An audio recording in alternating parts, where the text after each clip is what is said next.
Benim соншалықты білетінім, осы 76 жылы водоканал басталғалы өкіметтің жаңағы есептеуімен, мынау жаңағы генплан дейміз ғой, генпланда осы жердің бәрі осы водоканалға тиесілі болған. Құрметті Шымкент әкімі, қаласының әкімі Ғабит Мырза, біз сізге осы немізді айқайымызды естірткен отырмыз.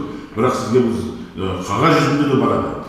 Ал енді бұл жағдай біз енді жаңағы президентіміздің суармалы жерді көбейту керек дегеннен кейін біз сол кісінің есін орындап жатырмыз. Айтып отырмын ғой, осы 22 жылда 200 гектар болды, қазір осы бүгінгі таңда 1500 гектар жер суармалы істедік. Осының бәрі өзіңізге жеткізгіміз келіп отыр. Жаңағы келген азамат, Оңғар Әбдіғали деген, енді өзіңізге қарасты мекеменің несі ғой енді, бөлім бастығы.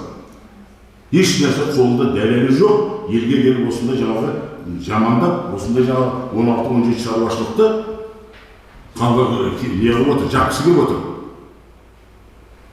Осыны шешімін сұраймыз. Әлі осы жиналыстарға айтып отқан нәрсе, жаңағы кешегі айтқан нәрселердің бәрін біз өзі жаңағы Әбдіғалиға айтып, түсіндірейік десек, жаңағы елді жинатта 5-10 минуттен кейін мәшинесіне отырып кетіп қалды. Содан кейін біз осында келіп отырмыз. Ал енді бұл шешілмейтін болса, біз жоғарыға дейін барамыз. Президентке дейін осының бәрі заңды күйде.